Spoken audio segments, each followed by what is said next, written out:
Welcome back to Askewed Reviews. And today we actually have a double fan request, and that is for the 1982 animated adventure family fantasy drama film, The Last Unicorn.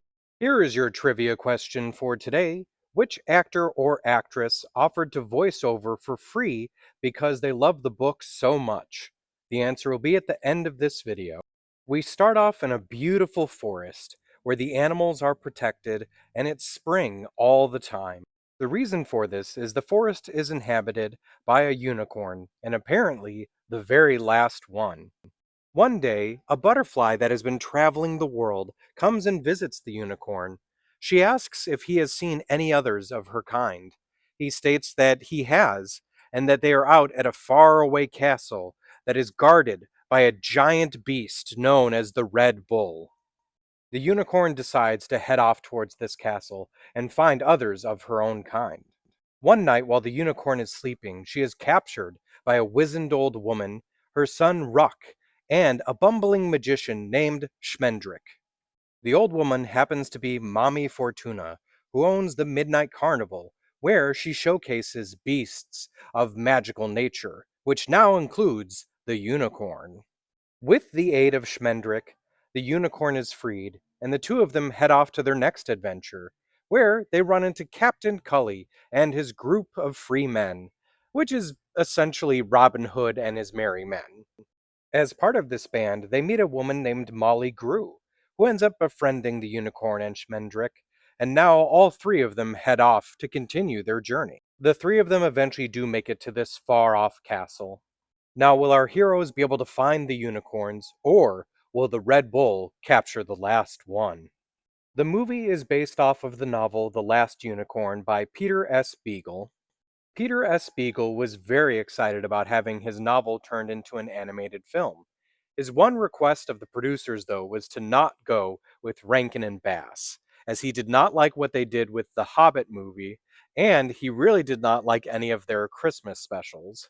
So, needless to say, he was quite furious when they went with Rankin and Bass. In fact, he almost pulled the project from occurring. But luckily, he had a meeting with Rankin and Bass and found out that they were promising to be faithful to the novel, so he ended up being okay with it. There were actually two previous attempts at making an animated feature out of the novel. One was with Lee Mendelson and Bill Melendez, who were the animators that brought the Peanuts comic strip to life. The other was with Les Goldman, who was famous for doing a lot of the original Tom and Jerry cartoons. Now, there have been plans to make a live action version of this film ever since 2005. I just want to put my thoughts out here. If they ever do make this, my suggestion for the unicorn slash Amalthea is to go with Anya Taylor Joy, and for the character of Schmendrick to go with Tom Hiddleston.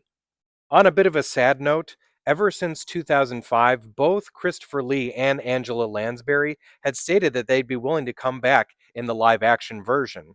Unfortunately, both of them have passed away since that point. Now, the original voice actor for the unicorn slash Lady Amalthea was Mia Farrow, but apparently there were other actresses that were up for the role as well, including Elizabeth Hartman and Janet Leigh. Schmendrick was voiced by Alan Arkin, but he was almost voiced by Dustin Hoffman, Harrison Ford, or Mark Hamill. The character of Molly Grew was voiced by Tammy Grimes. The voice of King Haggard is Christopher Lee. In fact, Lee showed up to his first day of rehearsal with his own copy of The Last Unicorn. He had apparently bookmarked certain pages, stating that there were certain sections that could not be omitted. Christopher Lee also did this when he was part of the Lord of the Rings series. James Earl Jones, John Vernon, and John Carradine were all up for the role of King Haggard. Prince Lear was voiced by Jeff Bridges, but it also could have been Kurt Russell, Michael Crawford, and even Richard Harris. Mommy Fortuna was voiced by Angela Lansbury. Ruck was voiced by Theodore Gottlieb. The butterfly was voiced by Robert Klein. The voice of one of my favorite characters from this film, the Skull, was done by René Aubergenois. And this I just find funny, but the dragon roar that you hear in the movie is actually a roar that they took from one of the old Godzilla films. Most of the music in this film is done by the band America. There are actually two names that come from Greek mythology in this movie. When Schmendrick calls the human form of the unicorn Amalthea, that name actually comes from a famous goat in Greek mythology. And the harpy is actually named after another harpy in Greek mythology called Seleno. In the film, Smendrick gives a riddle to Ruck. It is the classic "Why is a raven like a writing desk?" that is said by the Mad Hatter in Alice in Wonderland. There has technically never been an actual answer for this riddle. Also, if you can't get enough of this film, not only is there the original novel, but Peter S. Beagle has also created The Way Home, which has two shorter stories that are in the same world. There is also a comic book series as well. So when it comes to the film The Last Unicorn, I grew up on this movie. I absolutely love it. But I do have to say, unfortunately, it doesn't exactly pass the test of time. It is still a good movie, but there are some points that are a bit confusing and a little bit slow. But I still am going to give this movie a 4 out of 5. Now, as for the trivia question from the beginning of this episode, which actor or actress offered to voice over for free because they love the book so much? It was, in fact, Jeff Bridges. He enjoyed the book so much that he offered to do the voiceover for free. I hope you enjoyed this episode of Askewed Reviews. If there's a movie you'd like to see get a review, just mention it in the comments. And as always, like, comment, share, and subscribe.